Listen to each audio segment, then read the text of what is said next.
But here is the good news. We will all see her again. It is never easy when someone we love passes from this life where everything is visible and clearly is right in front of us, to the next life where everything for now is invisible to us until the day when we arrive there also. Life is a journey. And because we have a God who made us and who loves us so much that he wants us to be with him forever, each of our journeys through life is an adventure that never ends. But certainly, there are moments when a very dramatic change of scene takes place. The lights go down on this earthly scene and rise on a scene in heaven, which is more beautiful and more perfect than any of us know. And every now and then, a door opens up between these two worlds, as it did in the gospel passage that we read this morning. In this passage, Jesus had already died and was already walked with them and listened to what they were saying. And suddenly, all at once, the two disciples realized that the person walking beside them was Jesus. He was alive. He was alive. And all at once, he vanished from their sight. I would like to think that Eileen is sitting right here with us today as we celebrate her earthly life. I would like to think she is walking hers. I had an image of Eileen making the trip. I had an image of Eileen making the trip from earth to heaven. I pictured her in the driver's seat of whatever vehicle it is that takes us from earth to heaven. And I imagined that Eileen was speeding. Like she couldn't wait to get there because she was so determined to meet God. The highway to heaven, if there even is such a thing, doesn't have a speed limit.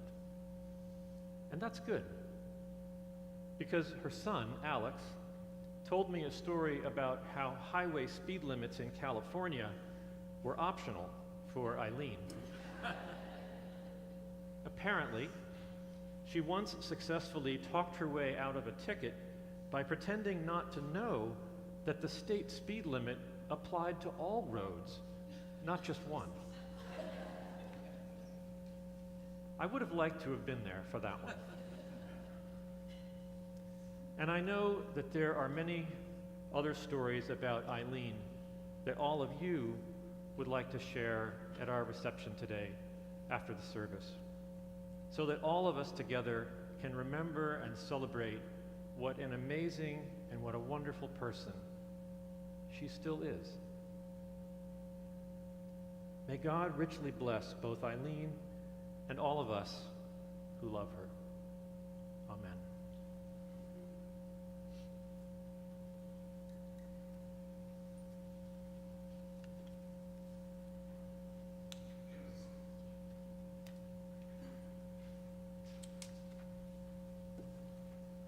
I would like to read for you, having been asked to do so by Alex, a letter that Alex wrote for his mother.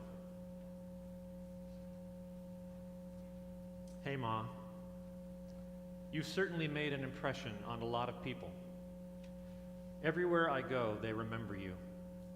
Groups you've been in, friends you've made, the local staff who know you by name. Somehow you've touched them, be it a joke, a smile, a kind word, a song, or however you could help. Recently, someone said she never met a stranger. She would only meet a new friend. I love hearing stories of you from other people. I loved hearing you tell your stories and making people laugh. You had so many adventures, it's hard to pick the favorites. When you were only 3.5, you sang God Bless America solo at the Chicago Civic Opera House. We found the tiny ring you wore in your jewelry box. You told me of rationing and missing your uncles who had been drafted. You told me the story of being snowed in so badly one year, you and your sister took a sled and walked to the store to try to grab provisions for yours and the other 2 families in the 3-story flat you were in. You moved into the suburbs and went to school. You always told me your favorite classes were recess and lunch. These last few weeks, I saw your report cards. You were smarter than you ever let on. In the 1950s, you spent your free time at Lake Michigan or the sand dunes of Indiana. One day, while sunbathing, a man approached you and asked if you'd be interested in a job. He handed you his card. He was a recruiting agent for the Playboy Mansion. And he thought you'd be a good candidate for an entry-level bunny. I remember asking you if you took the job. No way, my father would have killed me. But yet, you still knew about the different colored dresses denoting the seniority of the bunnies. So was it really that quick of a decision, I wonder? Even your honeymoon was not without incident.